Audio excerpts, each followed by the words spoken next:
Esto es el estudio del Antiguo Testamento. Estamos en el capítulo 7, los libros postexílicos. Estamos estudiando Esdras, Nehemías y Esther. En esta ocasión voy a hacer un resumen de la lección 7.3, Esther, la protección de la nación. Tenemos una breve introducción aquí al libro de Esther. Después de ahí vamos a estar viendo el bosquejo. Y vamos a utilizar las divisiones principales del bosquejo como los puntos de esta lección. El primero de ellos siendo Esther como reina, en donde se va a abarcar Esther capítulos 1 y 2. Después de ahí vamos al complot de Amán contra los judíos, donde se abarca Esther capítulos 3 hasta el 5. Iremos a hablar de la liberación de Dios a través de Esther, capítulo 6 hasta el capítulo 10, y cerramos esta lección hablando del propósito y del tema del libro de Esther. Así que vamos a dar comienzo a esta lección 7.3, Esther, la protección de la nación. Les recuerdo que este libro de Esther tuvo lugar cuando Zorobabel llevó a los 50,000 judíos del reino de Persia de regreso a Jerusalén. Muchos de los judíos escogieron quedarse en Persia. Durante ese tiempo ya los judíos habían vivido en Babilonia o Persia por aproximadamente 100 años, y muchos, pues como Esther o Mardoqueo, jamás habían visto la tierra de Israel. Algunos estiman que aproximadamente se quedaron entre 2 o 3 millones de judíos ahí en Persia. Con respecto al autor de Esther, pues el autor es desconocido. Puede haber sido uno de los judíos que vivieron ahí en Persia. Los eventos descritos en Esther tuvieron lugar entre los regresos de Zorobabel y Esdras a Jerusalén. Es decir, que la historia ocurrió entre Esdras 6 y Esdras 7, como lo habíamos comentado en las lecciones pasadas. Esther se convirtió en reina de Persia en el año 478 a.C., en el 7º año de Asuero. Esto nos dice Esther 2.16. Y reinó por lo menos 30 años antes de que Nehemías sirviera en la corte persa. Pues nos ayuda más o menos a colocarla en la línea de tiempo. Y algo para notar, pues Esther es uno de los 2 libros de la Biblia que no menciona el nombre de Dios en ninguna parte. El otro libro que no menciona el nombre de Dios es Cantar de Cantares. Y por esta razón algunos han sugerido que Esther no debe ser parte del canon del Antiguo Testamento, pero aunque no se menciona el nombre de Dios, pues se puede ver la mano de Dios a lo largo de todo el libro. El autor elabora la historia para que el mensaje sea claro. Dios es el que protege sobrenaturalmente la nación a través de los personajes principales en el libro. Es el bosquejo que vamos a utilizar en esta lección. Vamos a dividirlo en 3 partes. La primera división es Esther se convierte en reina, que va a tomar los capítulos 1 y 2 de Esther. Luego Amán busca destruir al pueblo judío, que tomará los capítulos 3 al 5. Y cerramos con la tercera lección, que es Dios libera a los judíos a través de Esther, capítulos 6 al 10. Así que vamos a comenzar a hablar de cómo Esther terminó como reina. La reina Vasti de Persia se rebeló y se negó a obedecer a su marido, el rey Asuero. El marido se enfureció y buscó consejo con sus asesores. Asuero actuó en base a las recomendaciones que ellos les habían hecho, y a Vasti se le quitó el reinado. Vasti fue destronada como reina. Más tarde, pues el rey comenzó a extrañarla, y entonces sus asesores le hicieron una sugerencia, que escogiera una nueva y bonita reina de entre las vírgenes de su reino. Eso nos dice Esther 2.2. Entre las seleccionadas estaba una muchacha judía que se llamaba Adasa. Su nombre persa fue Esther, y su nombre persa significa quizá estrella, nos menciona el libro. Esther era una huérfana que había sido adoptada por su primo Mardoqueo. Así está en Esther capítulo 2 versículo 7. Después de que Asuero escogió a Esther para ser su reina, Mardoqueo se sentaba a la puerta del rey con los siervos del rey, Esther 3.2, lo que le permitía comunicarse con Esther. Debido a su situación, descubrió que 2 guardias estaban tramando matar al rey, y a través de Esther, Mardoqueo le informó de la conspiración al rey Asuero, y los guardias fueron colgados. Los archivos oficiales del reino indicaron que Mardoqueo había salvado la vida del rey. Así queda registrado en el capítulo 2, 21 hasta el 23. Luego llegamos al complot de Amán contra los judíos, Esther capítulos 3 al 5. Pasó un tiempo y Amán se convirtió en un consejero del rey.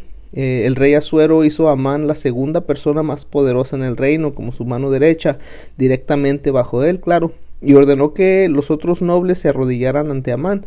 Mardoqueo se negó, y esto hizo que se enfureciera a Amán, y ideó un complot para destruir no solamente a Mardoqueo, sino destruir a todo el pueblo de Mardoqueo, que eran los judíos. Amán convenció al rey Asuero que firmara una ley para destruir a los judíos, lo convenció, declaró que los judíos no obedecían las leyes del rey, y ni el rey ni Amán estaban conscientes que la reina Esther fuera judía. Después entramos al siguiente punto, la liberación de Dios a través de Esther. Esther capítulo 6 al 10. Vemos que Mardoqueo persuadió a Esther para que fuera con el rey y le suplicara misericordia para el pueblo judío. Esto también ponía en peligro a la misma Esther, pero el plan y el propósito de Dios era obrar a través de ella. Y aunque ella estaba arriesgando su propia vida haciendo esto, Mardoqueo le indicó que Dios pudo haber hecho reina a Esther para esta hora. Así dice el capítulo 4:14. Entonces podemos ver que Esther pues sí obedeció lo que le había dicho Mardoqueo. Esther preparó 2 cenas privadas con Asuero el rey y Amán la mano derecha para revelar el complot de Amán. Justo antes de la segunda cena, el rey descubrió que a Mardoqueo nunca se le había recompensado por descubrir el plan del asesinato del que hablamos hace poquito, y como recompensa Asuero le dio la orden a Amán que honrara a Mardoqueo llevándolo alrededor del pueblo en el caballo del rey. Y en la segunda cena, Esther ya fue cuando le dijo a Asuero que ella era judía y que Amán deseaba matar a los judíos, y así el rey ordenó la muerte de Amán.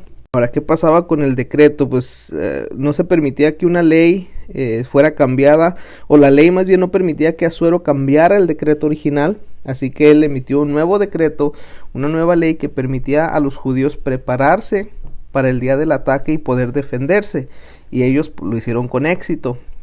Fueron 2 días de lucha. Los judíos mataron 75,000 de sus enemigos. Eso lo encontramos en Esther 8 hasta el 9. Ante esta victoria, pues los judíos celebraron su liberación. Se dieron cuenta de que Dios fue fiel y fue Dios el que los había liberado. Y de esa manera pues llegamos a este último punto de la lección, el propósito y el tema. Aunque Dios no se menciona, el nombre de Dios no se menciona en este libro, el tema teológico del libro de Esther podemos ver ahí, es la soberanía de Dios y la protección de su pueblo y nación escogida. Al mismo tiempo vemos que el libro revela varios aspectos del carácter de la reina Esther. Podemos ver cómo Dios le dio gracia con todos los que la veían. Podemos ver que ella se dirigió al Señor a través de oración y ayuno. Podemos ver que a ella le importó más su pueblo que su propia vida. Ella usó su sabiduría en tratar con Amán, y la podemos ver que ella se sometió al plan de Dios para su participación en la liberación de su pueblo. Y podemos ver ya para finalizar, pues la historia contiene una notable serie de coincidencias, entre comillas, y es que aconteció que de todas las jóvenes o mujeres del reino, Esther fue seleccionada como la sucesora de Vasti. Aconteció que Mardoqueo descubrió el plan para asesinar al rey. Aconteció que Asuero tuvo insomnio la noche antes que Amán planeara matar a Mardoqueo. Aconteció que la selección de crónicas reales que leyó el rey esa noche contenía el informe de la buena obra de Mardoqueo, y estas coincidencias, entre comillas, no se limitan a la esfera del pueblo de Dios. Los reyes persas y también los siervos del rey también se mueven y actúan bajo la mano invisible del gran Señor. Y aunque Dios no se menciona, vemos que Dios es el personaje central del libro.